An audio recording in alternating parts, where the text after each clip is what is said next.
નમસ્કાર, હું પ્રવીણ. રાજ્યમાં મોડર્ન સ્કૂલ અને સ્કૂલ ઓફ એક્સલન્સના દાવા બહુ ગુલાબી લાગે છે, પરંતુ સામે પ્રાથમિક શિક્ષણ અને સરકારી શાળાઓમાં ઓરડાની ઘટ સમય સાથે વધી છે.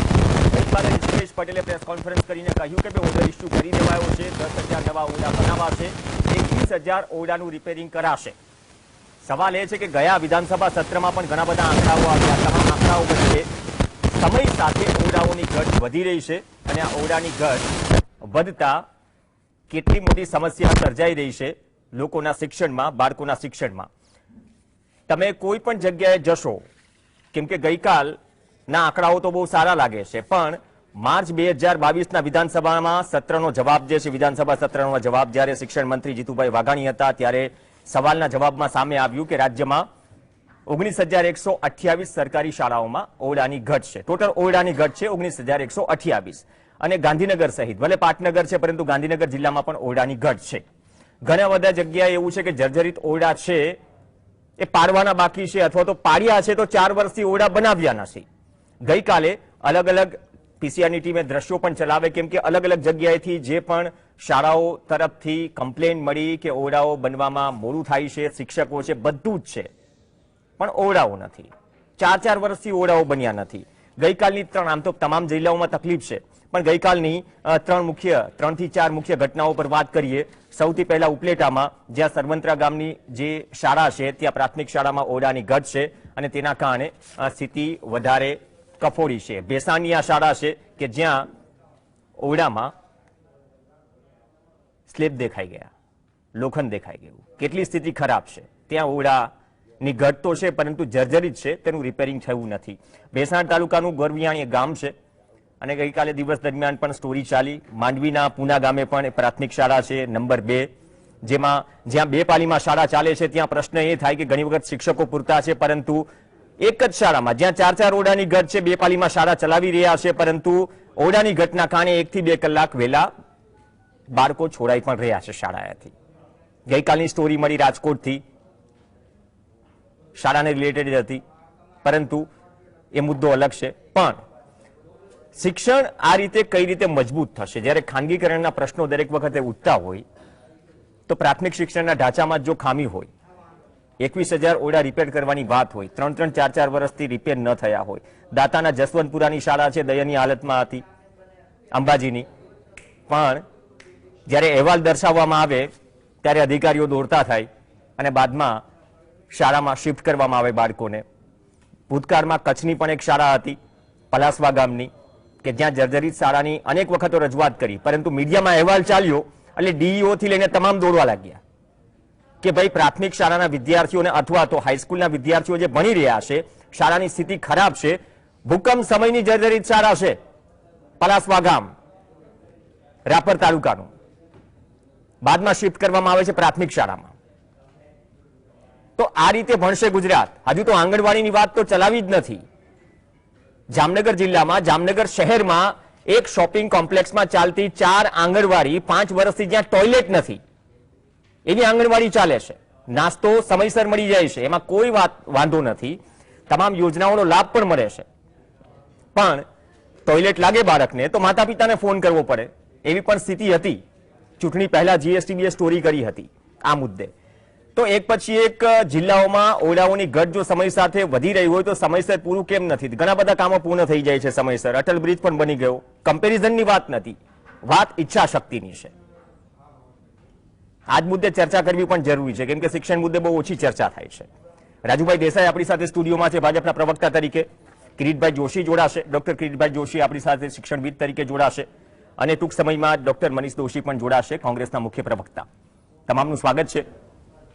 રાજુભાઈ, ગઈકાલે ઋષિકેશ પટેલે કહ્યું કે ઓર્ડર ઇસ્યુ કરી દેવાયો છે, 10,000 નવા ઓરડા બનશે, 21,000 ઓરડાનું રિપેરિંગ કરાશે, પણ સમય સાથે તો આ ઘટ વધી રહી છે. તો આપણે સમયસર કામ પૂર્ણ કેમ નથી થઈ રહ્યું? જર્જરિત જાહેર કરીએ તો 3-3, 4-4 વર્ષથી ઘણી જગ્યાએ ઓરડા બનતા નથી. કામ અટકે છે. ક્યાં અટકે છે? તો આવી કાતિલ ઠંડીમાં જે ગઈકાલે રાજકોટમાં ઘટના બની, ખુલ્લામાં બાળકો ભણવા મજબૂર છે. ઉપલેટાનું મેં ઉદાહરણ આપ્યું, દાતા અંબાજીનું ઉદાહરણ આપ્યું, સુરતમાં જે પૂના ગામની શાળા જે જર્જરિત છે, શાળા નંબર 1 કે 2, તેનું ઉદાહરણ આપ્યું. તો સમય સાથે શાળાઓ તો વધી રહી છે, સમયસર ઓરડાઓ કેમ નથી બની રહ્યા? હજુ ઓર્ડર જ ઇસ્યુ થઈ રહ્યા છે. જ્યારે પણ શિક્ષણની વાત આવે ત્યારે પહેલી એની આખી પ્રોસેસને હું સમજાવું આપને કે ઓરડા જર્જરિત હોય અને નવા ઓરડાનું આ બંનેમાં ડિફરન્ટ ઘણો બધો છે. ઘણા વર્ષો જૂની એની સ્થાપના થયેલી હોય શાળાની, ઓરડાનું બાંધકામ હોય અને એ સ્વાભાવિક રીતે સમય એની મર્યાદા પ્રમાણે એની જે સમય જતો હોય પછી એમાં જર્જરિત જોવા મળતા હોય છે. પણ આખા વિષયને આપણે સમજીએ ને તો સ્કૂલોની અંદર સૌપ્રથમ પ્રાથમિક વિભાગ હોય, માધ્યમિક કે ઉચ્ચતર માધ્યમિક હોય. હવે પ્રાથમિક વિભાગની વાત કરીએ આપણે કે એના આચાર્ય હોય, એને આચાર્યને આખી આ એપ્લિકેશન બનાવવાની અને એના એસએમસી કમિટી હોય આખા ગામની અંદર, જેમાં જે ગામના વડા હોય, વાલી હોય, એના વિદ્યાર્થી ભણતો હોય એ શાળાનો આખી કમિટી આખો અહેવાલ જિલ્લા પ્રાથમિક શિક્ષણ અધિકારીના નેજા હેઠળ તાલુકા પ્રાથમિક શિક્ષણ અધિકારીને આપે. એ ત્યાંથી નાયબ કાર્યપાલક એન્જિનિયર વિભાગમાં જાય, એનું ફિટનેસ ચેક થાય અને જિલ્લા વિકાસ અધિકારી જે છે એને એપ્રુવલ આપે કે આ પાડી દેવાનું જરૂર છે ને અહીં નવું બનાવવાની જરૂર છે, એનું રિનોવેશન કરવાની જરૂર છે. ત્યારે જિલ્લા વિકાસ અધિકારી અને જિલ્લા શિક્ષણ અધિકારી, આ જિલ્લા પ્રાથમિક શિક્ષણ અધિકારી આ રિપોર્ટ તૈયાર કરીને સર્વ શિક્ષા અભિયાનની અંદર મોકલતા હોય છે. હવે આખી આ પ્રોસેસની અંદર જર્જરિત કેટલી છે અને કેટલા ઓરડા છે અને શું મંજૂર કરવાનું, આખી જે વાત છે એની અંદર એપ્રુવલ મળ્યા પછી એની ઉપર કામગીરી થતી હોય છે. હવે એની અંદર એક પ્લસ પોઈન્ટ આપણે કેવો જોવા મળ્યો કે સૌપ્રથમ જે ઓફલાઈન ફાઇલો ચાલતી હતી એની અંદર ઈ ગવર્નન્સ આવી ગયું કે ઓનલાઈન ની અંદર તમે જે એની વેબસાઇટ છે એની અંદર પૂરતા કરો અને ઝડપથી તમને સમય મર્યાદાની અંદર એપ્રુવલ મળશે અને કામગીરી થશે. બીજી વસ્તુ કે જ્યારે અત્યારે હાલ mission school of excellence programme model સ્કૂલો ઉપર આપણે જઈ રહ્યા છીએ અને બીજી આની અંદર જે mission school of excellence programme ને મોડેલ સ્કૂલો જોવા જઈએ ને એની અંદર ઓરડાની ફિટનેસ થી લઈને એનું જે એન્જિનિયર ટાઈપ આખી જે શાળાઓ સરકારી તૈયાર કરવામાં આવી છે અદ્યતન કહી શકાય. પણ આ જે જર્જરિત ઓરડા છે એના રિનોવેશનનો છેલ્લો હું આંકડો તમને આપું તો ગઈકાલે માનનીય મંત્રીશ્રીએ જણાવ્યું એ પ્રમાણે 21,000 નવા વર્ગખંડો, એમાં 10,000 તો નવા વર્ગખંડોની અંદર ઘટ પૂરી કરવાની છે અને નવા 1968 જે બની ગયા અને 3,990 જેટલા છે વર્ગખંડોનું રિપેરિંગ કામ પૂર્ણ થઈ ગયું છે. પણ આખી જે શાળાઓ છે આખા ગુજરાતની અંદર સરકારી જે શાળાઓ છે 33,000 એનો 806 આંકડો છે. આ 33,806 માંથી આખા શાળામાં કુલ વર્ગખંડો 2,30,519 છે, જેમાંથી કુલ 5,519 શાળામાં ફક્ત 21,922 વર્ગ જે ઘટ પડતી હતી એને આપણે મંજૂર કર્યા અને જેમાંથી 2,217 શાળામાં 9,639 વર્ગખંડ ઓર્ડર આપી દીધા જે કાર્યરત છે અને ટૂંક સમયમાં પૂર્ણ થશે. એની સાથે એક જ મિનિટ મારી વાત તમારી વાત 3,000 બાકી જે છે ને બાકી છે આ ડિટેલ કદાચ સર્વસંમતિથી ચલો આવકાર્ય. ગઈકાલે ઋષિકેશ પટેલે વાત કરીને કે 21,000 વર્ગખંડોને રિનોવેટ કરાશે, રિપેર કરાશે. હવે જ્યાં 4 વર્ષથી વર્ગખંડ નથી બનતા એનું કારણ શું છે મને એ નથી સમજાતું. હવે ઘણી બધી જગ્યાએ જેમ કે આણંદ જિલ્લો છે 670 ઓરડા જર્જરિત છે, 2 વર્ષમાં 83 નવા ઓરડા બન્યા. એક એવા ઓરડા છે કે જેને રિપેર કરવાના છે, એક એવા ઓરડા છે જેને પાડી દેવાય છે, 4 વર્ષથી બનતા નથી. તો નથી લાગતું કે પ્રાયોરિટીમાં હોવું જોઈએ? સ્કૂલ ઓફ એક્સેલન્સ મોડર્ન સ્કૂલની વાત કરીએ છીએ તો સાહેબ એ પણ કહેવું પડશે કે છેલ્લા 3 કે 4 વર્ષમાં કેટલી સ્કૂલો બંધ કરી, એ આંકડો પણ સરકારે સ્વીકારવો પડશે. બંધ કરી એની ગણતરી પણ નથી કરી રહ્યા, પણ જે ઘટ છે ઉપરથી જે જર્જરિત છે પાડી દેવાયા બાદમાં 4 વર્ષ સુધી ઓરડા ન બને એનું કોઈ કારણ તો હશે ને. તમે ઈ ગવર્નન્સ ની વાત કરો છો, ઈ ગવર્નન્સ થી તો ગતિશીલતા વધે, પણ આંકડાઓ દર્શાવે છે ગતિશીલતા મંથર ગતિએ છે ઓરડા બનવાની. પણ એનું એક ઉત્તમ ઉદાહરણ આપું તમને કે જે ગાંધીનગરની અંદર વિદ્યા સમીક્ષા કેન્દ્ર ચાલી રહ્યું છે. હવે ત્યાં ગાડી જે આપણે ઓર્ડર ઇસ્યુ કરી દીધા છે એની જે ટેન્ડર ઇસ્યુ કર્યા પછી જે સ્વીકારીને જે કંપની કામ કરી રહી હોય કે વોટ એવર જે કોન્ટ્રાક્ટર કામ કરી રહ્યા હોય તો એની સાથે ત્યાં વિદ્યા સમીક્ષા કેન્દ્રથી અને સર્વ શિક્ષા અભિયાનથી કનેક્ટેડ હોય છે. સર્વ શિક્ષણ અભિયાનથી ત્યાં સુપરવિઝર મૂકવામાં આવે છે અને વિદ્યા સમીક્ષા કેન્દ્રથી વેબ કેમેરાથી એને જોવામાં આવે છે કે ગયા અઠવાડિયે આની અંદર આટલું કામ હતું, ફોટા અપલોડ કરો, હવે આવતા અઠવાડિયે કેટલું કામ થયું એના રિપોર્ટ માંગવામાં આવે છે. બીજી વસ્તુ તમે જે કહી એ કે ક્યાંક કોઈ ટેકનિકલ ઇસ્યુ કે જેની ભૌગોલિક પરિસ્થિતિ કે સ્થાનિક લેવલે સમસ્યા હોય એના કારણે એવું રેડ કેસમાં છે, એવી ઘણી બધી શાળાઓ હું નથી કહેતો, રેડ કેસમાં ક્યાંક હશે એ પણ હવે પૂરતા કરીને સ્માર્ટ સ્માર્ટ સ્કૂલો તરફ આપણે જઈ રહ્યા છે. અને હું તો કહું છું, આપના માધ્યમથી કહું છું, ગુજરાતની અંદર એક પણ આવનારા સમયમાં એક પણ શાળા એવી નહીં હોય કે જે અદ્યતન હશે, સ્માર્ટ સ્કૂલો હશે. મિશન સ્કૂલ ઓફ એક્સલન્સ પ્રોગ્રામની અંદર 15,000 શાળાઓ જે જોઈ છે કે આપણે અદ્યતન ગુજરાતની અંદર શિક્ષણ જે પ્રગતિના પંથે છે, અને સરકારી શાળાઓમાં જે પ્રાઇવેટ સંસ્થાઓમાંથી 2 લાખ વિદ્યાર્થીઓને એડમિશન થાય, તો એની જવાબદારી અમારી રાજ્ય સરકારની બને છે. મોડેલ સ્કૂલો, mission school of excellence programme અને વિદ્યા સમીક્ષા કેન્દ્ર પ્રોગ્રામમાં કોઈ વાંધો નથી. એ પ્રોગ્રામથી બાકીની સીમ શાળાઓ ઘણી બધી બંધ થશે હજુ. એનો ક્રાઇટેરિયા પ્રમાણે, જે ક્રાઇટેરિયા પ્રમાણે છે, તો એને મર્જ કરવામાં આવતી હોય, સંખ્યાનું પ્રમાણ હોય એના આધારે જતું હોય. બાકી જ્યાં સંખ્યા છે ત્યાં એક પણ શાળા બંધ નથી. મનીષ દોશી, મેં એક બહુ કોમન સવાલ હતો, તમે સતત આ મુદ્દે સવાલ પણ કરતા આવો છો. વિધાનસભામાં જે સવાલ પૂછાય છે, મેં માર્ચ 2022 નો આંકડો આપ્યો, બાદમાં વર્તમાન આંકડો રાજુભાઈએ આપ્યો. પણ શાળાના ઓરડા જર્જરિત હોય, એક તો સમયસર રિપેર ન થાય, જો પાડી નાખવામાં આવે તો સમયસર બને નહીં. જે ઠંડીમાંથી આપણે પસાર થઈ રહ્યા છીએ, જે ઘટનાઓ સામે આવી રહી છે, આ મુદ્દો દર 6 મહિને હોય છે. તો ઈ ગવર્નન્સની વાતો વચ્ચે, સ્કૂલ ઓફ એક્સલન્સ અને મોડર્ન સ્કૂલની વાતો વચ્ચે ઓરડા સમયસર બનતા કેમ નથી? એનો પણ જવાબ કદાચ પૂર્વ શિક્ષણ મંત્રી કે વર્તમાન શિક્ષણ મંત્રીને જ્યારે પૂછાય તો વિધાનસભામાં આવતો હોય છે, પણ ડિટેલ ચર્ચા થતી નથી. ધ્યાનમાં આવ્યો છે આ એટલા માટે વધુ ચર્ચાનો મુદ્દો બન્યો છે, કારણ કે એક તરફ સમગ્ર રાજ્યમાં ઠંડીથી થૂંજવાઈ રહેલા બાળકો, રાજકોટમાં એક દીકરીનું અકાળે નિધન થાય, આપણા સૌના માટે દુઃખદ ઘટના, ચિંતાનો વિષય, એના પરિવાર ઉપર તો હાથ તૂટી પડ્યો. પણ આ પરિસ્થિતિની અંદર બાળકોને આવી કડકડતી ઠંડીમાં ખુલ્લામાં ભણવું પડે, એવું એક નહીં. ઉપલેટાનું સાવંત્ર ગામ હોય કે તાપીના હોય કે અન્ય વિસ્તારના હોય કે સુરેન્દ્રનગર જિલ્લાનું નાવડા ગામ હોય કે અન્ય જગ્યાની વાત હોય, આ તમામ જગ્યાએ સૌથી મોટામાં મોટી તકલીફ હોય તો રાજ્ય સરકાર સતત જૂઠું બોલી રહી છે. હું જવાબદારીપૂર્વક જીએસટીવી ના માધ્યમથી કહું છું, રાજ્ય સરકાર સતત જૂઠું બોલી રહી છે, આંકડાઓ છુપાવે છે. તમને ખબર છે, વિધાનસભામાં એક વખત આંકડો આપે છે કે 22,000 ઓરડાની ઘટ, એક વખત કે 24,000ની ઘટ, એક વખત કે છે 21,000 ઓરડા અમે રિપેરિંગ કરશું. ગઈકાલે કીધું કે અમે ઓરડાનો વર્ક ઓર્ડર આપી દીધો છે. એક તરફ એમ કે છે કે અમે અત્યારે દરેક આગળથી માહિતી મંગાવી છે. તમે વર્ક ઓર્ડર આપ્યો હોય અને બીજી બાજુ કયો માહિતી મંગાવી. હવે આમાં હકીકત શું છે? માહિતી મંગાવી હોય પછી વર્ક ઓર્ડર આપો કે વર્ક ઓર્ડર શેનો આપ્યો? 21,000 ઓરડાઓ તમારી આગળ આવ્યા, 10,000 ઓરડા નવા બનાવવાના છે. એનો મતલબ તમારી આગળ 4-4, 5-5 વર્ષથી જે તે વિસ્તારમાંથી ઓરડાની ઘટની વિગતો આવી છે. તમે 5-5 વર્ષથી એ ઓરડાઓ વિશે બેધ્યાન રહ્યા. 21મી એપ્રિલ 2022 નામદાર વડી અદાલતે રાજ્યની ભાજપ સરકારને ફટકાર લગાવી, રાજ્ય સરકારને. શેના મુદ્દે? કે ખુલ્લામાં બાળકો ભણી રહ્યા છે અને તમે એની વ્યવસ્થા નથી કરતા. સુઓ મોટો કરીને માહિતી માંગેલી, રાજ્ય સરકારને કીધેલું કે તમે તાત્કાલિકપણે નેક્સ્ટ હિયરિંગની અંદર કેટલા ઓરડા જર્જરિત છે, કેટલા ઓરડાઓ ભયભીત હાલતમાં છે, કેટલા ઓરડા વર્કેબલ છે અને કેટલા ઓરડા પરફેક્ટ છે. આ તમામ પ્રકારની વિગતો એટલા માટે સામે હોય કે આમાં કોઈ મોટી વાત નથી. આ વાત એટલી સરળતાથી સમજી શકાય. આપણે એક તરફથી એમ કહીએ કે સ્કૂલ ઓફ એક્સલન્સ અને અમે કમાન્ડ એન્ડ કંટ્રોલ વિભાગ બનાવ્યો છે. કમાન્ડ અને કંટ્રોલ વિભાગ તમારી માનસિકતા નક્કી કરવા માટે નથી, તમારે શિક્ષકને શિક્ષણ સિવાયનું કામ સોંપવા માટે નથી, ત્યાંથી ગાંધીનગરમાં બેઠા બેઠા ઓર્ડરો છોડવા માટે નથી સચિવોના. મારો ગુજરાતનો શિક્ષક ભણાવવા માંગે છે વર્ગખંડમાં, તમારા કાર્યક્રમોને સફળ બનાવવા માટે નથી, પણ રાજ્યના શિક્ષણ વિભાગને માત્ર પોતાની મન ફાવે તેવા ફતવા બહાર પાડવા છે, મન ફાવે તેવા પરિપત્રો કરવા છે. અને રાજ્યની અંદર ગરીબ સામાન્ય વર્ગનો માણસ સરકારી શાળામાં જે બાળક ભણે છે એને વ્યવસ્થા આપવામાં કેમ તમારું કમાન્ડ અને કંટ્રોલ વિભાગ આગળ ડિટેલ નથી? કેમ સર્વ શિક્ષા અભિયાન દર વખતે ડેટા ભરે છે? આપણે દેશની અંદર એક વ્યવસ્થા છે, પ્રવીણભાઈ, સમજવા જેવી વ્યવસ્થા છે. દેશની અંદર સર્વાંગી રાજ્યના શિક્ષણ વ્યવસ્થા ઉપરનું મૂલ્યાંકન થાય છે.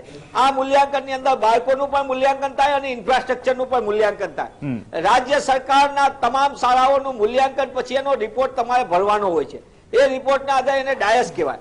એ DISC કરીને આખી વ્યવસ્થા છે. એમાંથી તમને સ્કૂલનો આઈડેન્ટિફિકેશન નંબર પણ મળે છે.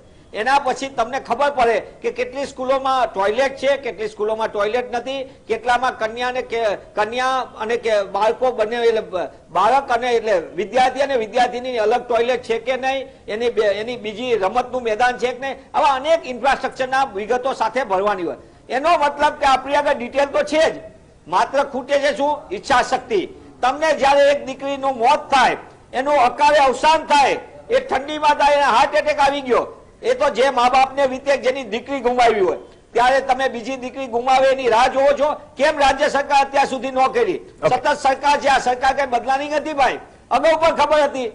તમે જો રાતોરાત હોર્ડિંગો અને પ્રતિમાઓ ઉભી કરી શકતા હોય, રાતોરાત તમે સાહેબ આવવાના હોય તેના કરોડો રૂપિયા ખર્ચીને તમે નમસ્તે ટ્રમ્પ કાર્યક્રમ કરી શકતા હોય, તો તમે અમારા ગ્રામ્ય વિસ્તારમાં ભણતા બાળકો માટે વર્ગખંડ કેમ નથી ઉભા કરતા? મૂળ મુદ્દો એ જ છે મનીષભાઈ, મૂળ મુદ્દો એ જ છે. હું રાજુભાઈ જવાબ લઉં. પ્રવક્તા મંત્રી શ્રી, વરિષ્ઠ મંત્રી શ્રી ઋષિકેશભાઈએ મારી છેલ્લી વાત, ઋષિકેશભાઈ છેલ્લી વાત મારી, ઋષિકેશભાઈએ જે વાત કરી છે એમને એવું કીધું છે કે વર્ક ઓર્ડર આપી દીધો. હું જીએસટીવી ના માધ્યમથી ખુલ્લેઆમ ચેલેન્જ કરું છું, તમે જો વર્ક ઓર્ડર આપ્યો હોય તો ખુલ્લો આપી દેખાડો. વર્ક ઓર્ડર કોને કહેવાય અને તમારી જાહેરાત કોને કહેવાય, એ બે વચ્ચેનું અંતર રાખો. તમારી આગળ ડેટા હોય તો તમે જાહેર કરો કેટલા જર્જરિત ઓરડા છે રાજ્યમાં, કેટલા ઓરડાઓની સ્થિતિ સુધારવા માટેની જરૂરી છે અને રાજ્યમાં કેટલા ઓરડા સલામત છે. આની વિગત જાહેર કરવાની કરે પછી વર્ક ઓર્ડર નક્કી થાય. હું ચલો વર્ક ઓર્ડર અને જે ડેટા છે મનીષભાઈ, મૂળ મુદ્દો એ છે ને કે એક્ઝેક્ટ આપણી પાસે જર્જરિત ઓરડાઓ કેટલા છે અથવા તો નવા બનાવવાનો ચલો વર્ક ઓર્ડર આપી દેવાયો છે, પણ ડોક્ટર કિરીટ જોશી, કેમ ઈચ્છા શક્તિનો અભાવ છે એવું લાગી રહ્યું છે? કેમ કે હાઈકોર્ટમાં કેટલી શાળાઓમાં રમતગમતના મેદાન નથી એ મુદ્દે પણ એફિડેવિટ ફાઇલ કરે છે રાજ્ય સરકાર, અને એ મુદ્દે પણ એફિડેવિટ ફાઇલ કરે છે કે ઘણી જગ્યાએ બે પાણીમાં શાળા ચાલે છે, શિક્ષકો પૂર્ણ છે. તમને જિલ્લાઓમાં ઘણી બધી એવી શાળા મળી જશે. એક સમય હતો કે ચલો શિયાળામાં કદાચ તડકા જેવું વાતાવરણ થાય, બપોર પછીની સ્કૂલો તો લીમડા નીચે ભણાવતા, એના કારણો અલગ હતા, વર્ગખંડો હતા. આજે નથી, એ મજબૂરી છે. તો ક્યાં ઈચ્છા શક્તિનો અભાવ છે? બાકી બધું થઈ શકતું હોય તો આપણે પાયાનું અને રાઇટ ટુ એજ્યુકેશનમાં આપણે જ્યારે પાયાનું શિક્ષણ આપવાની વાત છે તો આ કામ કેમ સમયસર પૂરું ન કરી શકે? નથી લાગતું કે 4 વર્ષે ઓરડા ન બને તો એક બહુ મોટો તમાચો છે આ તમામ દાવાઓ સામે? ઘણા બધા કિસ્સા મળી જશે. સમાચાર માધ્યમો દ્વારા જે રીતે શિક્ષણ સંલગ્ન સમસ્યાઓ રજૂ થઈ રહી છે, એમાં પણ ઇન્ફ્રાસ્ટ્રક્ચર બાબતે એ યોગ્ય જ છે, એમાં કોઈ બેમત નથી. છેલ્લા 4 વર્ષ કરતા વધારે સમયથી આપણે જોઈએ તો દર વર્ષનો આંકડો ઘટવો જોઈએ, એના બદલે વધી રહ્યો છે. 10,000, 12,000, 15,000, 19,000 હવે 21,000. સરકાર પાસે માહિતી છે, એમાં બેમત નથી. હું એવું માનું છું કે સરકાર મંજૂરી આપે અને નીચે જાય અને નીચેથી આખી પ્રોસેસ થઈને માર્ચ મહિનો આવી જાય એટલે ગ્રાન્ટ ફેલ જાય છે. એટલે વ્યવસ્થાપનનો હું તો અભાવ જોઉં છું. અને એનાથી આગળ બહુ દુઃખી હૃદય સાથે હું સમજીને બોલી રહ્યો છું કે જે વર્ક ઓર્ડર જે પંચાયત કક્ષાએ શરૂ થાય, ગ્રામ્ય વિસ્તારના ઓરડાઓનો ઓર્ડર આપવાનો, એ જે વિભાગમાંથી પસાર થાય ત્યાં પર્સન્ટેજ આવે છે. આ બધી વાત પૂરી કરવાની સાથે પછી છેલ્લે પહોંચે અને એમાં ડીલે થાય, પરિણામે સરકારે મંજૂરી આપેલ ગ્રાન્ટ ડીલે થઈ જાય. આ પણ એક હકીકત છે, એમાં કોઈ બેમત નથી. હા, સરકાર જાગૃત છે, એમાં બેમત નથી. ઓરડાઓની સંખ્યા વધી રહી છે એનું એક કારણ હું પણ વ્યક્તિગત રીતે રજૂ કરી રહ્યો છું કે આપણા રાજ્યમાં જે રીતે માનનીય તત્કાલીન મુખ્યમંત્રી નરેન્દ્રભાઈ મોદીએ 2001 થી જે પ્રવેશોત્સવ શરૂ કર્યો અને પ્રધાનમંત્રી બન્યા ત્યાર પછી પણ સંલગ્ન મુખ્યમંત્રીએ ચાલુ રાખ્યો છે, એની અસર ગ્રામ્ય વિસ્તાર અને અંતરિયાળ વિસ્તારોમાં હકારાત્મક પડી છે. દરેક અભણ માણસ અથવા છેવાડાના માણસને ખબર પડી છે કે શિક્ષણનું મહત્વ છે, આપણે આપણા બાળકોને શાળાએ મોકલવા જોઈએ. અને શાળાએ મોકલવા માટે સરકારે પ્રોત્સાહન આપ્યું છે, સુવિધા ઊભી કરી છે, માટે બાળકો આવતા થયા છે. સંખ્યા વધી અને સંખ્યા વધી એટલે વર્ગખંડોની વધારે જરૂર પડી. પણ આ જરૂર પડી છે એ પ્લસ પોઈન્ટ છે, તો સરકારે એને ન્યાય આપવા માટે પણ વધારે તાત્કાલિક પગલાં લેવાની જરૂર છે. અને કોઈ પણ સંજોગોમાં હવે જાહેરાત કરવાના બદલે તાત્કાલિક ધોરણે જે રીતે માનનીય પ્રધાનમંત્રી શ્રી ભારત સરકાર દ્વારા દિલ્હીની અંદર ગણ્યા ગાંઠ્યા મહિનાઓની મુદત આપીને જો વિસ્ટા પ્રોજેક્ટ એટલે કે સંસદ ભવનને ન્યાય આપી શકતા હોય અને આ લોકસભાનું સત્ર છેલ્લું પૂરું થશે પહેલા ત્યાં ઉદ્ઘાટન થશે, તો આપણે ત્યાં તો ઓરડાની વાત છે, કેમ ન થઈ શકે? હું બિલકુલ માનું છું કે થઈ જ શકે ને સરકાર પણ ઈચ્છે છે, પણ ક્યાંક સંકલનનો અભાવ છે, ક્યાંક ભ્રષ્ટાચાર જેવી ઉદયો પૂરી થઈ રહી છે, એ અટકાવી રહી છે. રાજુભાઈ, સંકલનનો અભાવ છે. સેન્ટ્રલ વિસ્તારની વાત કરી. આ સેન્ટ્રલ વિસ્તાર સાથે સાથે ઈચ્છા શક્તિની પણ વાત આવી ને કે સમયસર આપણે ધારીએ તો આ સરકાર ની ઈચ્છા શક્તિ તો છે ઘણી બધી બાબતોમાં, પણ એજ્યુકેશનમાં એવું નથી કે સાવ નથી, પણ આમાં ગતિશીલતા તો લાવો. એટલીસ્ટ જે ગ્રાન્ટ સમય આવતા માર્ચમાં પૂરી થઈ જાય છે, કામ નથી થતું. નીચેના લેવલ પર આપણે ફોલોઅપ લેવાની વાત કરીએ છીએ, પણ નથી. આંગણવાડીની ઘણી હાલત તો એટલી ખરાબ છે કે તમે જોઈ ન શકો. તમે છોટા ઉદેપુર જિલ્લાના ઘણા બધા અંતરિયાળ ગામોમાં જાઓ, ડાંગમાં જે ઓરડાઓની છેલ્લા 2 વર્ષમાં એક ઓરડો બન્યો નથી. માર્ચ 2022માં વિધાનસભામાં પૂર્વ શિક્ષણ મંત્રીનો જવાબ છે તો નથી બની શકતા. ખબર તો છે સરકારને, તો આંકડાઓ કેમ મિસમેચ થઈ રહ્યા છે? 4 વર્ષથી વધી રહી છે ઉલટાની ઓરડાઓની સંખ્યાની ઘટ. જીએસટી ના માધ્યમથી હું શરૂઆતથી બોલ્યો, આખી પ્રોસેસમાં ક્યાંક વિલંબ આવતો હતો, એને આપણે દૂર કરી ઈ ગવર્નન્સ, એટલે એક જે છેદ હતો, જે સમય વધારે લેતો હતો એને છેદ આપી દીધો, ઉડાડી દીધો. બીજી વસ્તુ કે જ્યારે 2022નું જે બજેટ રજૂ થયું અને 34,884 કરોડ શિક્ષણમાં, અને એમાં ખાસ કરીને એ બજેટની અંદર 937 કરોડ જર્જરિત ઓરડા અને નવા ઓરડા માટે આખું ફાળવવામાં આવ્યું હતું રાજ્ય સરકાર દ્વારા. તો આ જે બજેટને અનુલક્ષીને જે પણ જિલ્લાવાર માહિતી જે શિક્ષણ વિભાગ અને સર્વ શિક્ષા અભિયાન હેઠળ જે આવી, એમાં પૂરતા કરવા માટે આખી ટીમ થી લઈને ગાંધીનગરથી લઈને સ્થાનિક લેવલ સુધી આખું જે રૂમ કે ઓરડા છે એને બનાવવાની પ્રોસેસ ગતિશીલમાં છે. પણ પ્રશ્ન ક્યાં ઉભો છે કે ક્યાંક ટેકનિકલ સમસ્યા, ક્યાંક સ્થાનિક સમસ્યા જ્યાં ઉભી હોય એને અમારે પૂરતા કરી પૂરી કરવાની છે. અને આવનારો સમય હું કહી દઉં છું આપના માધ્યમથી કે આવનારો સમય જે હું અગાઉ કહ્યું કે mission school of excellence programme અને મોડેલ સ્કૂલ જેવા પ્રોગ્રામની અંદર જો શાળાઓની અદ્યતન ઓરડા હશે વિથ લેબ, કોમ્પ્યુટરની લેબ હશે, પ્રયોગની લેબ હશે, પ્રેક્ટિકલ લેબો એ કરી શકે એટલા માટે લેબ હશે, આ અદ્યતન બની રહ્યા છે ઇન્ફ્રાસ્ટ્રક્ચર. જે સમસ્યા છે એ વર્ષો જૂની જે સ્થાપના થઈ હોય અને એની અંદર એનું ફિટનેસ સર્ટિફિકેટના આધારે એને જર્જરિત એની જે ફિટનેસ સર્ટિફિકેટના આધારે જોવા મળતું હોય છે. તો આ બધી બાબતોની અંદર હવે એ પૂરતા અમારે કરવાની આવી છે કે આમાં ઝડપથી અને દરેક વિદ્યાર્થીને ન્યાય મળે. ગુજરાતનો દરેક વિદ્યાર્થી ગૌરવથી સરકારી શાળામાં ભણી શકે અને એ જ સરકારી શાળાઓ કે જે રાષ્ટ્રનું નિર્માણ અને ભાવિ એનું દેશનું ભાવિ એના હાથમાં છે, ત્યારે ગુજરાતનો દરેક વિદ્યાર્થી સરકારી શાળામાં ઉત્તમ. એનું તાજું ઉદાહરણ એક આપું કે વર્ષો પહેલા, મારે નામ નથી દેવું કે કોણ હતું ને કેવું હતું, 100 માંથી 37 વિદ્યાર્થીઓ ડ્રોપ આઉટમાં હતા. એ પોઈન્ટ ફક્ત ને ફક્ત 2% થઈ ગયો કે 198 વિદ્યાર્થીઓ તો ભણવા જઈ રહ્યા છે જે 37 ડ્રોપ આઉટ લેતા હતા. એની જગ્યાએ એ આખો જે પરિવર્તન આવ્યું. બીજું પ્રવેશોત્સવ, ગુણોત્સવની વાત કરો તો અદ્યતન ગુજરાતની અંદર દિવસે ને દિવસે શિક્ષણ સરકારી શાળામાં વેગ પકડ્યો છે. એનું પણ ઉત્તમ ઉદાહરણ આપું કે આપણે પહેલો જયારે ગુણોત્સવ કર્યો ત્યારે A grade, B grade, C અને D ગ્રેડ આપેલા હતા. તો એમાં A+ માં ખાલી 5 શાળાઓ હતી, જેની અંદર D અને 14,582 હતી. જયારે છેલ્લો ગુણોત્સવ આપણે કર્યો ત્યારે A+ ની અંદર 5,200 શાળાઓ અને D માં 170 થઈ. તો પરિણામ મળેલું છે. અને ધીમે ધીમે જે વિદ્યા સમીક્ષા કેન્દ્રની વાત કરી રહ્યો છું એનાથી આમૂલ પરિવર્તન આવી રહ્યું છે. શિક્ષણની અંદર વેબ કેમેરાથી જ્યારે જે શિક્ષક એ શાળામાં ભણાવે છે BRC, CRC ને ત્યાં મોકલવામાં આવે અને વેબ કેમેરાથી આખા વર્ગને ગાંધીનગર બેસીને ઓબ્ઝર્વેશન કરવામાં આવે. એનાથી વધુ જે વિદ્યાર્થી પૂરી પ્રક્રિયા ચલો એક લાઈનમાં સમજાવ. તમે કહ્યું કે નહીં સમય સાથે જે જરૂરી છે આ બ્રેક એટલા માટે લેવો પડે છે કે સમય થઈ ગયો છે, પણ તમે એમ કહો છો કે આ ઓરડાઓની ઘટ છતાં આમૂલચૂલ પરિવર્તન આવી રહ્યું છે, તો કદાચ આ એક ચર્ચાનો વિષય છે, કેસ સ્ટડીઝ છે તમામ MBAs માટે કે તમામ શિક્ષણવિદો માટે કે આટલી ઓરડાઓની ઘટ છતાં આટલા લોકો બહાર બેસે છે. ઋષિ મુનિઓના જમાનામાં ભૂતકાળનું ભારત યાદ આવી ગયું છતાં પણ આપણે A ગ્રેડ, આપણે જરા ગુજરાતી આપણે ભાષાની વાત કરીએ છીએ, હમણાં જ હાઈકોર્ટે શું કહ્યું છે ત્યારે એના ઉપર ફટકાર પણ લગાવી છે કે જુઓ સરકારી શાળાઓ તો છે પણ બિન સરકારી શાળાઓમાં પણ ગુજરાતી વિષય નથી ભણાવાતો. સરકારના જવાબ સામે ફરીથી એફિડેવિટ દાખલ કરવાની વાત કરી છે. આ શિક્ષણની ગુણવત્તા છે, એવું નથી બગડી છે, સુધરી છે, પણ શાળા છે, ઓરડો છે તો બાળક ભણશે ને. તમે કહ્યું ને કે ભારતના ઘડતર અને ભવિષ્યનો સવાલ છે, તો ભવિષ્યનો સવાલ હોય તો મંથર ગતિએ કામ કેમ ચાલી રહ્યું છે? પ્રાથમિકતા પહેલી હોવી જોઈએ. એક બ્રેક બાદ તમારો જવાબ લઈશું, મનીષ દોશી પાસે પણ જઈશું. પણ ઘટ વધી રહી છે સમય સાથે, તો ઘટ પૂરી કેમ નથી થતી? 4 વર્ષ, 5 વર્ષ, આમનામ તો બીજા 4 વર્ષમાં કદાચ વર્ક ઓર્ડર ઇસ્યુ થતા રહેશે અને આમનામ ચર્ચા કરતા રહીશું. બ્રેક બાદ મનીષ દોશી અને રઘુભાઈ દેસાઈ સાથે ચર્ચા. Welcome back. સરકારી શાળાઓમાં ઓરડાઓની ઘટ સમય સાથે વધી રહી છે. વર્ક ઓર્ડર ઇસ્યુ થવાની વાત છે. 10,000 નવા ઓરડા બનાવાશે, 21,000 ઓરડા રિપેર કરાશે.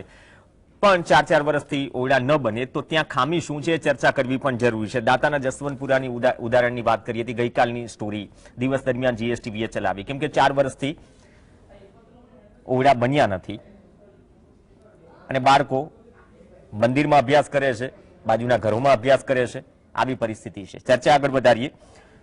દાતાના જસવંતપુરાની વાત કરી ડોક્ટર મનીષ દોશી, એવા તો ઘણા બધા ગામો છે, ઘણી બધી આંગણવાડીઓનો પણ ઉલ્લેખ કરવો જરૂરી છે. છતાં પણ રાજુભાઈ કહે છે કે નહીં, ગુણોત્સવમાં રિઝલ્ટ સુધર્યું છે, તો કદાચ આપણે જે એજ્યુકેશનની ક્વોલિટી પર ચર્ચા કરીએ છીએ કે ભારતના ભવિષ્યનો પાયો છે, જ્યાં સુધી પ્રાઇમરી એજ્યુકેશનની વાત કરીએ, રાઇટ ટુ એજ્યુકેશનની વાત કરીએ, તે મળવું જ જોઈએ, પહેલી પ્રાથમિકતા હોવી જોઈએ. જો આટલી ખામી છે છતાં પણ રિઝલ્ટ સુધરી રહ્યું છે, તો આ તો કેસ સ્ટડી થઈ ગયો. તમામ આંકડાઓ ભલે મિસમેચ થાય વિધાનસભાના દરેક વખતે, શિક્ષણ સુધરી રહ્યું છે વગર ઓરડે. પ્રવીણભાઈ આમાં એવું છે, પ્રવીણભાઈ સૌથી મોટામાં મોટી વસ્તુ તો હું મારા સ્નેહીજન છે ડોક્ટર કિરીટભાઈ, હું એમનું બહુ સન્માન કરું છું. શિક્ષણમાં દિવાન બલુભાઈથી એમને વર્ષોનો પરિચય છે, પણ એમને એક વાત કીધી વાત મને પણ ઘરે ન ઉતરી, એમને ઉતાવળે બોલ્યા હશે અથવા એમને ધ્યાનમાં અથવા બોલાઈ ગયું છે. હકીકતમાં જો ખરેખર એટલું બધું આપણે શિક્ષણનો વ્યાપ વધારવા માટે કર્યું હોય અને સંખ્યા વધી ગઈ હોય એટલે આ ઓરડા ઘટે છે એવું નથી, તો પછી ગ્રામ્ય વિસ્તારની અંદરની 5612 શાળા બંધ કરવાનું સરકારે જ પોતે લેખિત આપ્યું છે. હું નથી કહેતો, મારી કોઈ વાત નથી, ખુદ સરકારે તમામ ડીઓને, જિલ્લા શિક્ષણાધિકારીને લેખિતમાં મોકલ્યું કે તમારા જિલ્લાની આટલી શાળાઓ, એમાં કચ્છની, સુરેન્દ્રનગરની, મોરબીની, મહીસાગરની, છોટાઉદેપુરની, દાહોદની આ બધી સ્કૂલો તો બંધ થઈ ગઈ. 166, 130, 124 કોઈને પણ જોતા હશે તો ઓફિશિયલી હું એના રેકોર્ડ મોકલીશ. મેં આપને પણ પ્રવીણભાઈ ભૂતકાળમાં મોકલી ચૂક્યો છું. સરકારનો આંકડો છે. ગુજરાત જેવા આ આશા કેમ રાખી શકાય? ગુજરાત કેમ એવું થાય? ગુજરાત આગળ અપેક્ષા કેમ હોય? કારણ કે ગુજરાત જ્યારથી સ્થાપના થઈ ત્યારથી ગુજરાત એ પ્રગતિશીલ રાજ્ય છે. ગુજરાત એ ઔદ્યોગિક ક્ષેત્રે મજબૂત રાજ્ય છે. ગુજરાતી અને ગુજરાતનો ડંકો વિશ્વમાં વાગે એ દરેક ગુજરાતી માટે ગર્વની વાત છે, કારણ કે આપણે ગાંધી સરદારના ગુજરાતમાં રહીએ છીએ. આપણે ફક્ર સાથે કહી શકીએ, પણ સવાલ એ છે કે આપણે સાચું કેદી કરશું? મારા ભાઈશ્રી જે છે એમને એક વાત કીધી, સરકાર તરફી એમને કીધું એમનો પક્ષ છે એટલે, પણ એમની આગળ આંકડો સાચો નથી. એમને જઈને ગુણોત્સવનું જોઈ આવવું જોઈએ. પેલા જે પહેલી વખત ગુણોત્સવ થયો ત્યારે માત્ર 5 શાળા હતી ને, એની સામે 2020 ગુણોત્સવ આવ્યો ને, એમાં A+ ગ્રેડની માત્ર 14 શાળા. કોઈને રિપોર્ટ ગુણોત્સવ 2 નો જોતો હોય તો હું આપી દઈશ. મનીષભાઈ મારી પાસે ઓફિશિયલી મારો નથી રિપોર્ટ, સરકારનો છે. મનીષભાઈ ઓફિશિયલી આંકડો છે મારી પાસે ઓફિશિયલી. એ વાત બીજી એક વાત એ છે 14,500 પહેલા હું એ કહેવા માંગુ છું આપને ઓફિશિયલી આંકડો રાખો, હું તમારી વચ્ચે નથી બોલ્યો. ઓકે મનીષભાઈ, આપ વાત કમ્પ્લીટ કરો, કાઉન્ટર કરજો. અરે ભાઈ તમે કોની આરે વાત કરો છો? ઓકે, ગુણોત્સવ 2.0 થી આગળ વધીએ. રાજુભાઈ પાસે કાઉન્ટર લઈ. 14,562 શાળાઓ એવી છે. અરે એક મિનિટ સાંભળો. 14,562 શાળાઓ એવી છે, એક વર્ગખંડમાં એક કરતા વધુ ધોરણના વિદ્યાર્થીને અભ્યાસ કરવાની ફરજ પડી રહી છે. આ વાસ્તવિકતા છે. નંબર 2, હું અત્યારે આંકડાની નહીં, મને આશ્ચર્ય એ વાતનું છે, મને ગમ્યું એક તરફ સરકાર એક દીકરીના આવી રીતે અકાળે નિધન થયું એનું, એને એટેક આવીને એ દીકરીએ તો ગુમાવ્યો એ પરિવારે, પણ સૌથી મોટી સરકાર જાગી હોય અને 21,000ના વર્ક ઓર્ડર આપી દીધા, એટલે મને ચિંતા થઈ કે સરકાર હજી પણ શું કામ નાવું બોલે છે? સરકારે કેવું જોઈએ? એક તરફ એમના પક્ષના પ્રવક્તા એવું કે છે કે આખી પ્રોસિજર છે, અમે વર્ક ઓર્ડર આપશું, અમે વેબ કેમેરા અમારા કમાન્ડ એન્ડ કંટ્રોલ સેન્ટરમાંથી છે. તો વેબ કેમેરાથી શિક્ષકનું ધ્યાન રાખો, એની બદલે વેબ કેમેરાથી ચેક કરો ને કઈ સ્કૂલોમાં શું સ્થિતિ છે, એનું ઇન્ફ્રાસ્ટ્રક્ચરની કેવા જર્જરિત કમરામાં બાળક ભણે છે કે ખુલ્લામાં ભણે છે. તમે એ જવા દો, એના કરતા એ પણ તપાસ કરો તમે કે જે તમારા web and command and control સેન્ટરમાંથી વિગતની તમે એમ કહો છો કે હવે તો ઈ ગવર્નન્સ આવી ગયું. અરે ભાઈ, ડિજિટલ ગુજરાતની વાત તો આપણે 10 વર્ષથી કરીએ છીએ, તો તમારી આગળ એની વિગત કેમ નથી આવતી? આપણે ડાયસમાં આપેલી વિગત ખોટી છે? ડાયસમાં જે આપીએ છીએ ઇન્ફ્રાસ્ટ્રક્ચરની વિગત ખોટી આપીએ છીએ કે સાચી આપીએ છીએ? અને અત્યાર સુધી વિધાનસભાના પટલ ઉપર આપણે જે ઓરડાની ઘટની બાબતો વિગત આપી, એ વિગત સાચી હતી કે ખોટી હતી?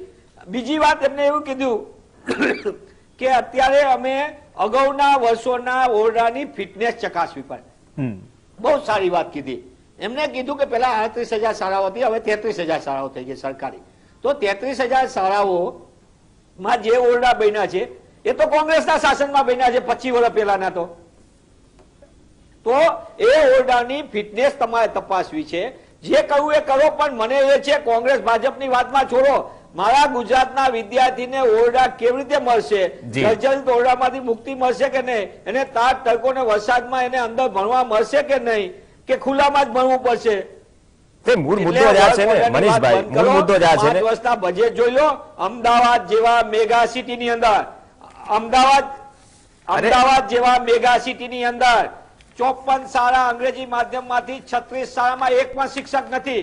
આ તમારું ભણે ગુજરાત છે? આ ભણશે ગુજરાત? કોણ કોર્પોરેશનની શાળામાં ભણે છે? એ શ્રમિક, ગરીબ, રોજનું રડીને રોજનું ખાનારા, એના મનીષભાઈ ચિંતા એ જ છે ને કોર્પોરેશનની શાળામાં અથવા તો સરકારી પ્રાથમિક શાળામાં. રાજુભાઈ, જો ગુણોત્સવની વાત થઈ, એક તો ચલો ગુણોત્સવનો તમે ઓફિશિયલ રિપોર્ટ અલગ વાત કરો છો, પણ મૂળ મુદ્દો એ છે ને કે વહેલી તકે ઓરડા બને. ઓરડાની ઘટ તો દિવસે ને દિવસે વધી રહી છે. ઈ ગવર્નન્સ થી તો ઝડપી કામ થાય. જી પ્રવીણભાઈ, કોંગ્રેસનું કામ હંમેશા ભૂતકાળમાં રહ્યું છે. શિક્ષકોની જગ્યા ખાલી હોય, 28,000 ઓરડાઓની લાંબા સમયથી જગ હોય. શિક્ષકો પર પણ આવું છું. શિક્ષકો બધા પર પણ જવાબ આવું આપું છું. મનીષભાઈ, આદરણીય મનીષભાઈ, હું બધા જ જવાબ આપું છું આપને. કોંગ્રેસનું કામ ભૂતકાળથી વર્તમાનમાં અને ભવિષ્યમાં જોરથી બોલવું અને જુઠ્ઠું બોલવું એમની પ્રકૃતિ રહેલી છે. મેં જે વાત કરી ને આખી ઓફિશિયલી વાત કરી.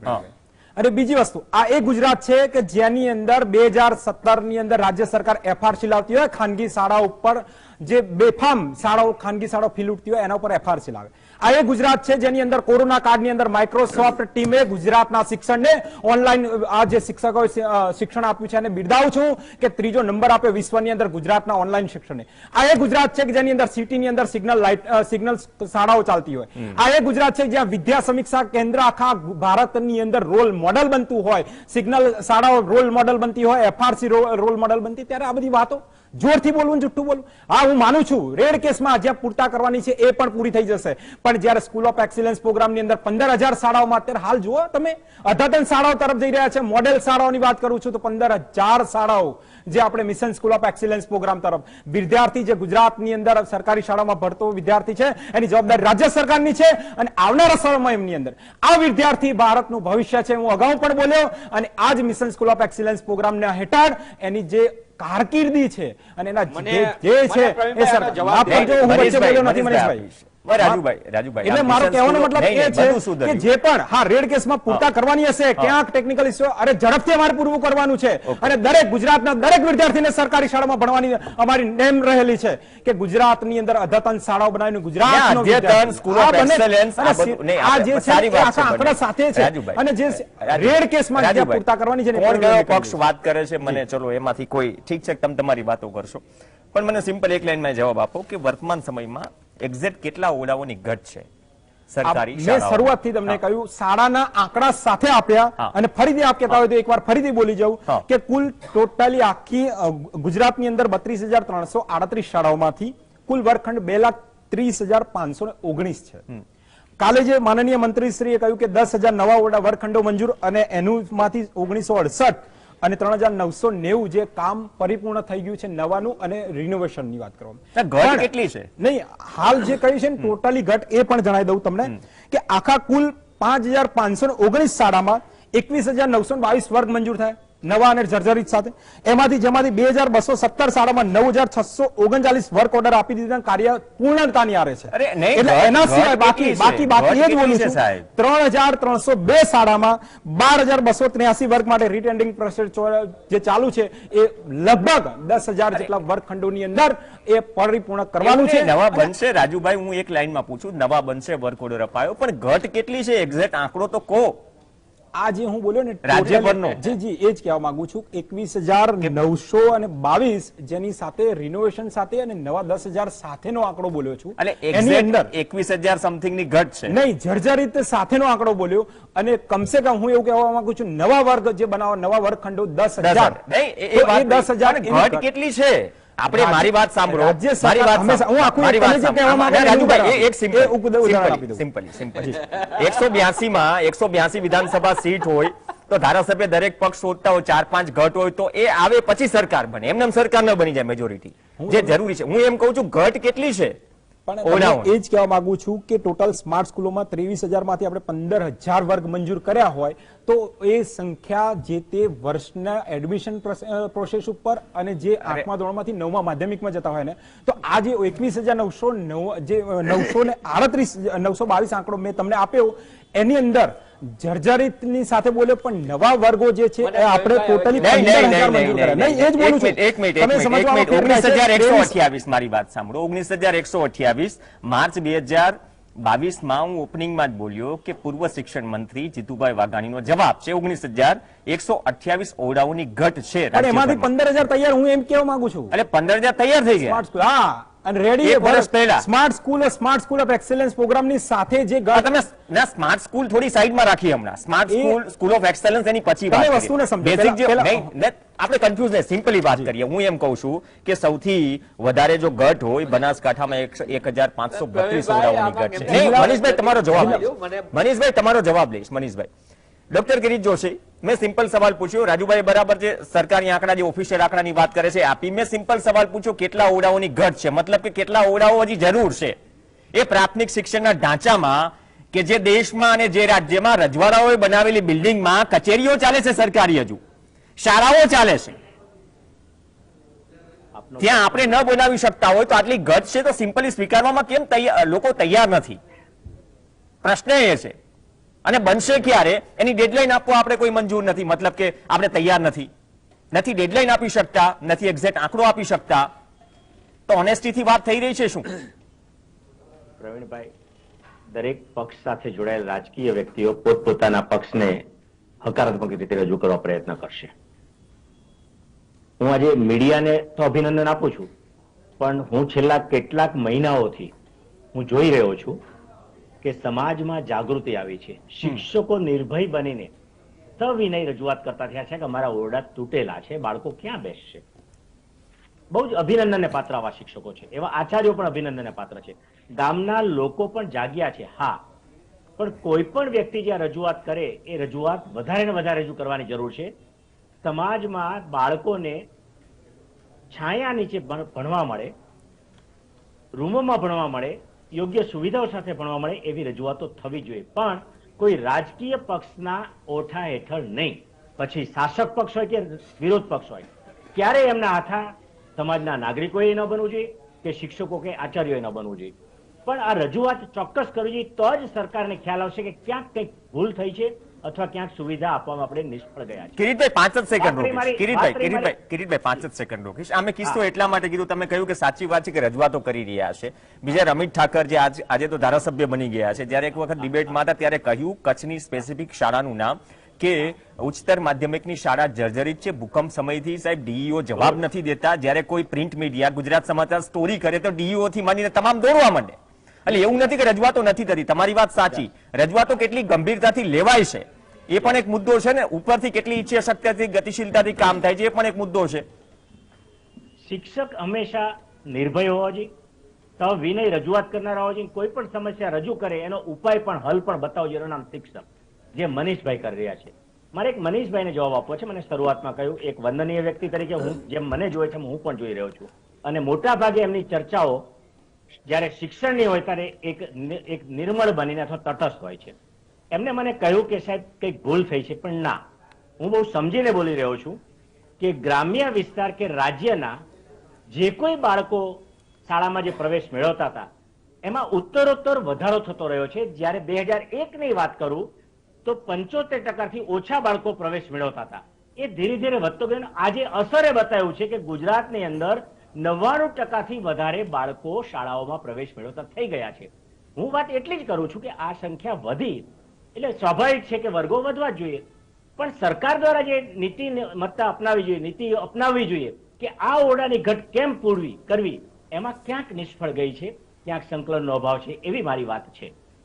ઓકે, તો હવે સંખ્યા વધી કિરીટભાઈ, તો 5000 થી ઉપર શાળાઓ બંધ થવાનો જે આંકડો સરકાર આપે છે એ પણ એક ક્વેશ્ચન માર્ક ઉભો કરે છે. રાઈટ, એ વાત ત્યાં એ છે સાહેબ કે કઈ રીતે બંધ થઈ.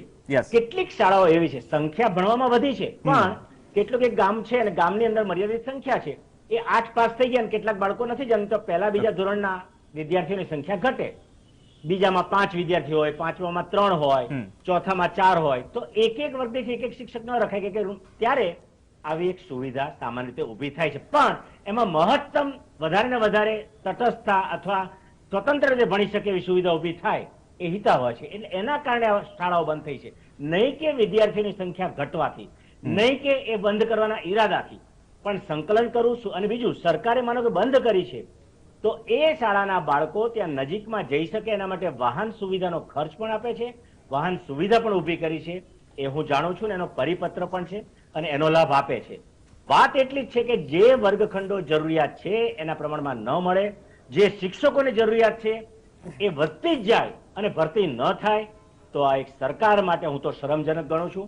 આ સરકાર એક કામ કરતી સરકાર કહેવાય, એક દ્રઢ નિર્ણય સાથે કામ કરનારી વ્યક્તિ છે અને શિક્ષણને રાષ્ટ્રના વિકાસમાં કેન્દ્ર સ્થાને જોઈ રહી છે. પછી ભારત સરકાર હોય કે રાજ્ય સરકાર, ત્યારે શિક્ષકોની ઘટ કોઈ પણ સંજોગોમાં ચલાવી શકાય નહીં અને એ તરફ બહુ જ ગંભીરતાથી ધ્યાન લેવાની જરૂર છે. હું માનનીય મુખ્યમંત્રી શ્રી અને શિક્ષણ મંત્રીને સવિનય રજૂઆત કરી રહ્યો છું. ઓકે, મનીષભાઈ દોશી કે રાજુભાઈ કે પછી કિરીટભાઈ જો ઈચ્છતા હોય કે સમયસર ઓરડા બને કે શિક્ષણના હિત માટે જ વાત કરે. મનીષભાઈ, સ્થિતિ એ છે 1 થી 8 ધોરણો. દ્વારકા તાલુકાની એક ઇલેક્શન દરમિયાન એક શાળામાં ગયો તો 2 પાલીમાં શાળા ચાલે, શિક્ષકો પૂરતા છે, ત્યાં શિક્ષકોની કમી નથી. 1 થી 5 ધોરણ સવારે, મધ્યાહન ભોજનની વ્યવસ્થા નહીં અને શાળામાં ગ્રાઉન્ડ નહીં, કેમ કે 4 ઓરડાઓ પાડી નાખ્યા તો ટોટલ 4 ઓરડાઓ છે, એમાં એક પ્રિન્સિપલનો રૂમ છે, મતલબ એક તેમાં પ્રિન્સિપલ બેસે, એમાં 5 ધોરણ ભણે સવારે, 6 થી 8 બપોરે ભણે.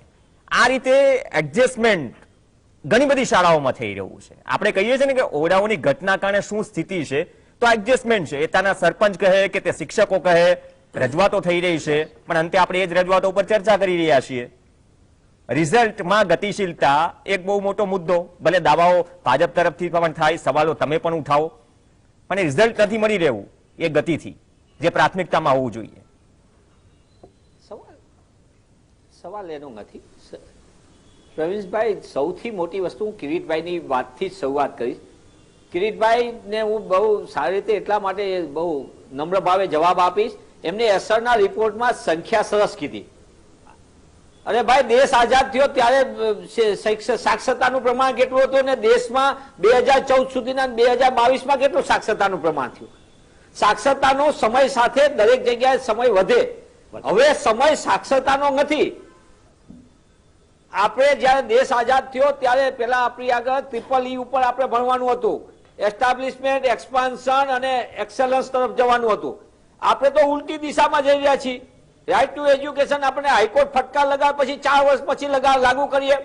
અરે ભાઈ, આખા ગુજરાતની વાત છે, 14,562 શાળાઓ એવી લખી રાખો GSTV ના માધ્યમથી. એક વર્ગખંડમાં 1 કરતા વધુ ધોરણના વિદ્યાર્થીને અભ્યાસ કરવો પડે. એક ખૂણામાં, બીજો બીજા ખૂણામાં, ત્રીજો ત્રીજા ખૂણામાં, ચોથો ચોથા ખૂણામાં અને વચ્ચે 5મું ધોરણ. એ શિક્ષકની દશા કેવી થતી હશે? 5 ધોરણ એક વર્ગખંડમાં ભણાવતા હશે. નંબર 2, એમને કીધું અસરના રિપોર્ટ પ્રમાણે કે 99% છોકરાઓ સ્કૂલે જાય. સારી વાત છે, ગુજરાતમાં 99% બાળકો જાય, પણ સાથે સાથે અસરનો રિપોર્ટ એ પણ છે કે 8મા ધોરણમાં અભ્યાસ કરતા વિદ્યાર્થીઓને 48% વિદ્યાર્થીઓને બીજા ધોરણનું વાંચન કરતા પણ નથી આવડતું. આ મારો રિપોર્ટ નથી, અસરનો છે. તમારે જોતો હોય તમને 2 મિનિટમાં મોકલી દઉં. સવાલ એના કરતા આગળનો છે. હજી પણ હું કહું છું, નક્કી કરી લો. ભાઈએ કે છે સરકાર તરફી એમને પક્ષના આવ્યા પ્રતિનિધિ, એમને કિરીટભાઈ આગળ પણ વિગત, અને તમને પણ કહું છું GSTV ના માધ્યમથી, સરકારે વર્ક ઓર્ડર આપી દીધો છે કે નથી આપ્યો? એમની આગળ આંકડા નથી. સરકારે વર્ક ઓર્ડર શેનો આપ્યો? જો સંખ્યા ઘટી નથી તો સરકાર આગળ ઓરડાઓની જર્જરિત હાલત છે એની વિગત હતી તો એમને વર્ક ઓર્ડર આપ્યો ને વર્ક ઓર્ડર એમને હવામાં આપી દીધો કે ગમે એ ગામમાં જજે ને છાંટણા કરી આવજે. અરે ભાઈ, તમારી આગળ વિગત છે પણ તમારે ગુજરાતને સાચી હકીકતથી વાકેફ નથી કહું. તમે જો ખરેખર ઘટમાં માનતા હોય તો માનનીય ઋષિકેશભાઈ, તમારે કેવું પડે કે ગુજરાતમાં 28,000 ઓરડાઓની ઘટ છે, એમાંથી આટલા ઓરડામાં આ સ્થિતિ છે, અમે આ સ્ટેપે રાતોરાત નહીં થાય, રાતોરાત નહીં બને, કારણ કે સરકારે 10 વર્ષમાં ઓરડા બનાવવા માટે જે ગંભીરતા દાખવવી જોઈએ નથી દાખવી. એટલે ઓરડાઓની ઘટ છે એ વાસ્તવિકતા છે. હવે ઓરડાઓની ઘટ છેલ્લા 4 વર્ષથી વિધાનસભામાં દરેક સત્રમાં એ આવે છે, ઓરડાઓની ઘટ વધતી જાય છે. વધતી જવાની ઘટની સાથે તમે શું ઓપ્શન શોધ્યું? શિક્ષકોની ઘટ, તો તમે શું કર્યું? શાળા બંધ કરી દો, મર્જ કરી દો. તમે શું કર્યું? ઓરડા ઘટે છે, બે શાળા મર્જ કરી દો, કન્યા ને કુમારને એકમાં લાવી દો. હવે પરિસ્થિતિ એવી થઈ ગઈ. એનાથી આગળ આ તો મોડેલ છે ભાજપનું. તમે શિક્ષક વગરની શાળા, શાળા વિનાનું ગામ, ગ્રામ સેવક ને તલાટી વિનાનું ગામ, ડોક્ટર વિનાનું દવાખાનું, પેરામેડિકલ સ્ટાફ વિનાનું દવાખાનું. અરે મનીષભાઈ, દરેક આમાં શું સમયનો અભાવ છે, પણ એમ સરકારી ભરતીઓ ગણવા જશો તો ઘણી જગ્યાએ દરેક વિભાગમાં આ રીતે ભરતીઓ ડીલે છે. પણ મનીષભાઈ, આ તો તમારી વાત જ આગળ વધારો, થોડો સમયનો અભાવ છે. જે રાજુભાઈ ગુજરાત અભિયાન ચલાવ્યું અને આપણે લાઇબ્રેરીની ભરતી નથી કરતા. નહીં, રાજુભાઈ, છેલ્લો તમારો જવાબ, બાદમાં પછી ડિબેટ વાઇન્ડ અપ કરીએ. સરકારને જવાબદારીપૂર્વક જીએસટી ના માધ્યમથી વિનંતી કરું છું અને સામે ચીમકી પણ આપું છું કે તમારીમાં હોય હિંમત તો ખુલ્લી ચર્ચામાં મંત્રીશ્રી તમે આવો ને ગુજરાતની સાચી વિગત આપો કે કેટલા વિગતની વાત છે ને. છેલ્લી મારી વાત સાંભળો. ઓકે રાજુભાઈ, મૂળ વાત એ છે સરકાર પાસે વિગત છે, આંકડાઓ છે, એટલા માટે જ વર્ક ઓર્ડર આપ્યો છે, તો એક્ઝેક્ટ આંકડો પણ આપી દે. અને એવું નથી કે ઓવરનાઇટ થઈ જશે. ઓકે મનીષભાઈ, છુપાવવા માંગે છે ને મનીષભાઈ નથી. કાઉન્ટર તો સવાલનો જવાબ તો લેવા દો. વિગતો છે એટલા માટે શું વર્ક ઓર્ડર આપ્યો છે? વિગતો છે તો એ વિગતો પૂરેપૂરી સરકાર આપે. પ્રવીણભાઈ, પહેલી વસ્તુ એ વર્ક ઓર્ડર આપી દીધો. હજી પણ હું પૂછું છું, વર્ક ઓર્ડર આપ્યો કે જાહેરાત કરી? રાજુભાઈ, પ્રવીણભાઈ, પહેલા હું આંકડા સહિત શાળાઓ સહિત બોલ્યો કે વર્ક ઓર્ડર કેટલાના આપ્યા અને રીટેન્ડરિંગ પ્રોસેસ કેટલાની જર્જરિતની જ વાત કરી, નવા કેટલા છે એના વિશે ચર્ચા કરી. હવે વારંવાર એકના એક આંકડા મેં આપ્યા, એ વસ્તુ એમને સાંભળવાની જરૂર છે. હવે બીજી વસ્તુ એવું કહેવા માંગુ છું કે જે ભૂતકાળની અંદર, ભૂતકાળ એટલે ઘણો બધા સમય પહેલાની વાત કરું છું, આ એ જ શાળાઓ હતી કે જ્યાં પાણી ટપકતા હતા, જ્યાં વોશરૂમની સુવિધાઓ નથી, શૌચાલય નતા, એવા વિદ્યાર્થીઓ ભણતા આપણે જોયા હતા. એની અંદર કોંગ્રેસના શાસનમાં બની હતી 27 વર્ષ થઈ ગયા. તમારા એમને ખબર પડી ગઈ, એમને ખબર પડી ગઈ કે આ કોની કહેવા માંગે છે. એટલે મનીષભાઈ બોલો છો તમે. ઓકે મનીષભાઈ, હું ઓકે એ જ રાજુભાઈ, કહેવા માંગુ છું, તમારા સમયની વાત કરો એને તો ભૂલી જાઓ છો તમે. શૌચાલય 21મી સદીમાં આવો તમે. હું એમ કહેવા માંગુ છું, mission school of excellence programme એકવાર વાંચી લેજો, વિદ્યા સમીક્ષા કેન્દ્ર એકવાર વાંચી લેજો, એફઆરસી એકવાર વાંચી લેજો, સિગ્નલ શાળા એકવાર વાંચી લેજો, તમને બધા જ જવાબો મળી જશે. ડિબેટ કરવાની જરૂર નથી. તમે મંત્રી આપવાની જરૂર નથી. તમે આ બધા આંકડા વાંચો ને, ઓકે મનીષભાઈ, રાજુભાઈ, મોડલ આખા ભારત દેશની અંદર મને ગર્વ થાય. અચ્છા, શિક્ષણની અંદર આવનારા સમયમાં રોલ મોડલ બનવા જઈ રહ્યો છે. ઓકે મનીષભાઈ, રાજુભાઈ, બંનેનો પ્લીઝ બંનેનો અવાજ ડાઉન કરો. આ પરંપરા નથી આપણી. બંને પ્લીઝ મનીષભાઈ અને રાજુભાઈ, તમને પણ થોડી રિક્વેસ્ટ કરું છું. મૂળ વાત એ છે કે સાચો આંકડો આપે. આ વર્ક ઓર્ડર ઇસ્યુ થઈ ગયો છે તો બાદમાં ખરેખર એ ડેડલાઇન પણ આપવામાં આવે કે ક્યારે કામ પૂર્ણ થશે. આ શાળાઓના ઓરડા જે નવા બનાવવાની વાત છે કે જર્જરિત રિપેર કરવાની વાત છે, 27 વર્ષથી તમારી સરકાર છે, જવાબદેહી તમારી છે, એટલે સવાલ થશે. અને એ પણ ડેડલાઇન આપવામાં આવે સરકાર તરફથી. નહીં, એ ડેડલાઇન આપવામાં આવે. 4 વર્ષ, 5 વર્ષ, 6 વર્ષ. સ્કૂલ ઓફ એક્સલન્સ, મોડર્ન સ્કૂલની ચલો વંદનીય વાત થશે, ભવિષ્યમાં થશે. પણ આજે પણ શિક્ષકની ભરતી થાય છે પૂરી સમયસર પૂરી? એનો પણ જવાબ મારી પાસે. ઓકે, નથી થતી સાહેબ. એનો પણ જવાબ છે. 2 લાખ વિદ્યાર્થીઓને એડમિશન કોરોના કાળ પછી થાય અને એને પ્રમાણે ઘટ જ્યારે આખા જિલ્લાની, તમે એક પરિપત્ર હમણાં 15 દિવસ પહેલાનો કે 10 દિવસ પહેલાનો ઘટનો આંકડો માંગે અને એના ઉપર ભરતીના ટોટલી મારી પાસે આંકડા છે. કયા વર્ષમાં કેટલી થઈ? ઓકે, સત્તામાં નહીં ભરતી થાય છે. મારે કહેવાનું ભરતી થતી હોય તો સાહેબ ગાંધીનગરમાં આંદોલન ન થાય. પ્રવીણભાઈ, હું શરૂઆતથી સ્વીકારું. ગાંધીનગરમાં જે આંદોલન થઈ રહ્યા છે બધા એમને કરી રહ્યા છે, પણ એનો એ ભરતી કરવાની છે. વિદ્યા ઓકે, ચલો ભરતી કરવાની છે. આભાર રાજુભાઈ, આભાર મનીષભાઈ, આભાર ડોક્ટર કિરીટ જોશી, તમામનો આભાર ચર્ચામાં જોડાવા માટે. ધન્યવાદ. પણ આંકડાઓ, જો વર્ક ઓર્ડર ઇસ્યુ કર્યો છે તો એક્ઝેક્ટ આંકડો, રિપેર અને જેટલા સ્કૂલના ઓરડાઓની ઘટ છે એ પણ સરકાર જાહેર કરે ને ડેડલાઇન જાહેર કરે. ઓવરનાઇટ નહીં થાય, પણ જ્યાં તકલીફ છે સ્વીકારવી પડશે. 4-5 વર્ષની તો ડેડલાઇન એટલીસ્ટ આપે તો સમય સાથે કદાચ ઓરડાઓની ઘટ વધી ન હોય. School of excellence, modern school બધું જ થશે, પણ બેઝિક જે ઓરડો જોઈએ તે ઓરડો જ નથી. એક સ્કૂલમાં 2 પાલીમાં સ્કૂલ ચાલે છે 1 થી 8 ધોરણની, એવી કેટલી સ્કૂલો છે એ પણ સ્વીકાર કરવો પડશે. તો ભારતના ભવિષ્ય જેને ગણાવીએ છીએ, તકલીફ તો તેને થઈ રહી છે ને, અને તકલીફનું નિવારણ કરવા માટે જ સરકાર ચૂંટીએ છીએ, હું અને તમે. નમસ્કાર.